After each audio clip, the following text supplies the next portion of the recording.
Hello, welcome to another video from Back to Basics Bushcraft. As you can see, I have a dowel of wood and some wood shavings, of course my more classic number 2. Today's video is going to be talking about feather sticking. There are a lot of people out there with videos on feather sticks, and the measure of a knife is how well you can feather stick with it, etc. But what I wanted to talk about is feather sticking technique. This is a dowel of poplar.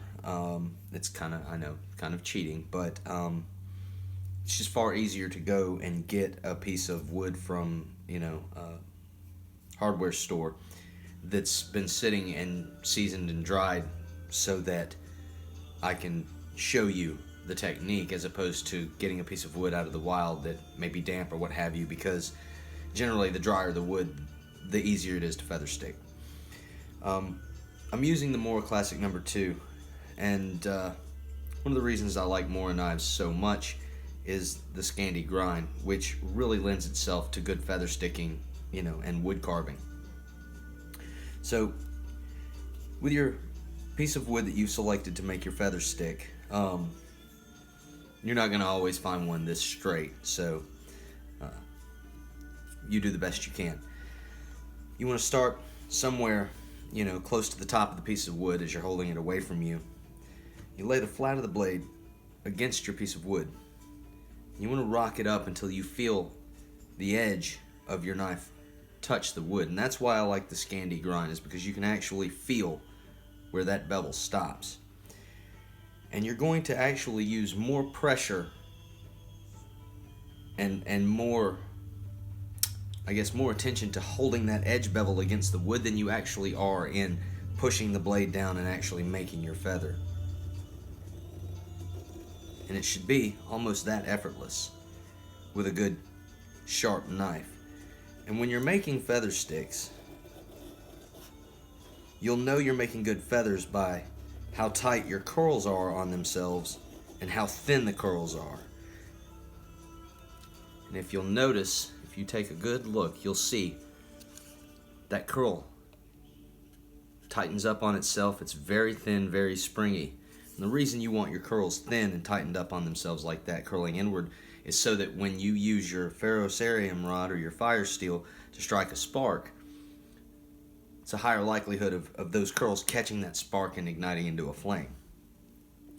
And as you're going down, you can also kind of rock the curl out, being careful not to break it off. But even if you do, gather all your little curls in a little pile, because the more curls you have, the more chance of catching a spark, and the longer the flame will last, so that you can put your tinder and your kindling on top of that and continue to build your fire from there. Also, you can take your knife, as I'm holding it, the blade edge is actually horizontal, completely perpendicular to this piece of wood. You can also bring your edge down and away to the right, or down and away to the left. And what that's going to do is, if you'll notice, as I'm making my feather, it curls up on itself straight down. But if I tilt my blade this way, you see how the curl goes in the direction that my edge is facing. And what that allows you is the ability to actually make a bird's nest out of your feather sticks here on your piece of wood.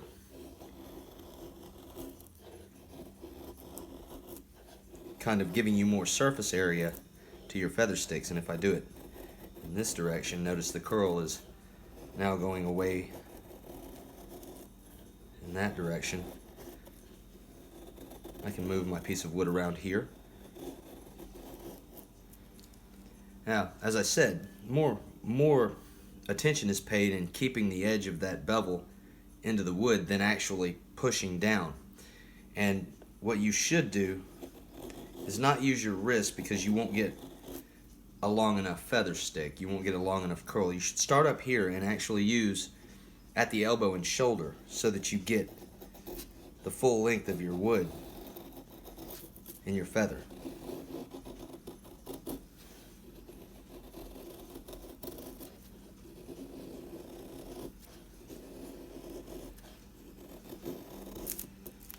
And of course you can either leave them on the stick or you can shave them off and build your pile up of feather sticks here.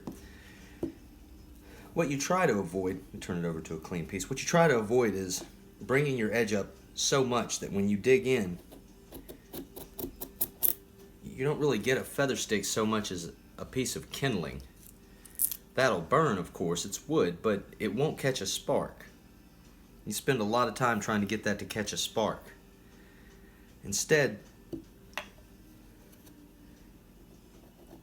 light force is applied on the downward stroke of your cut, and more force and attention is paid to holding the blade, that bevel, as flat as you can against your piece of wood until it just bites into the wood,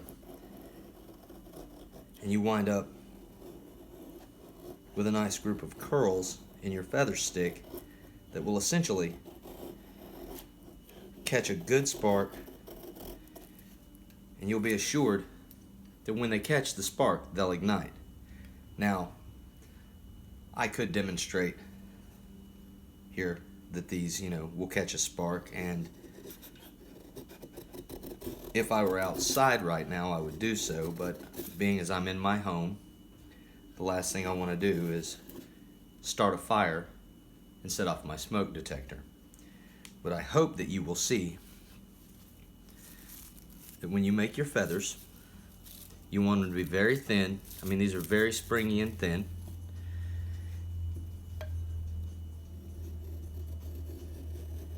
And the more curls you get, the higher likelihood of those curls catching a spark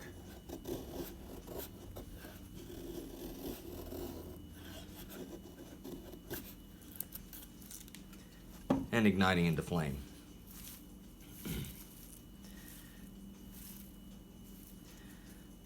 You know what, folks? They say fortune favors the bold, so I'm gonna go grab one of my fire steels real quick.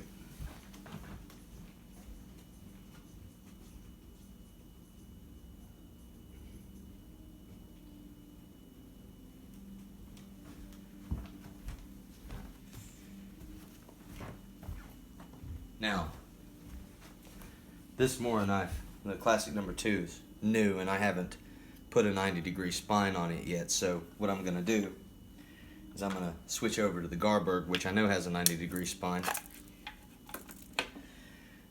And let me clear this area off, and this is a wool blanket, so I can do this and extinguish this fire pretty rapidly. Folks, don't do this at home. I have to say that, don't do this at home.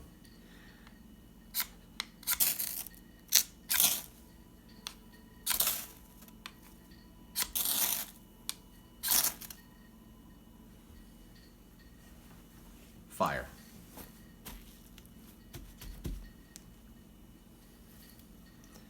And there you have it. Thin feather sticks, good curls, produce a fire. Hope you enjoyed it, and now I get to spray air freshener and hope my smoke detector doesn't go off.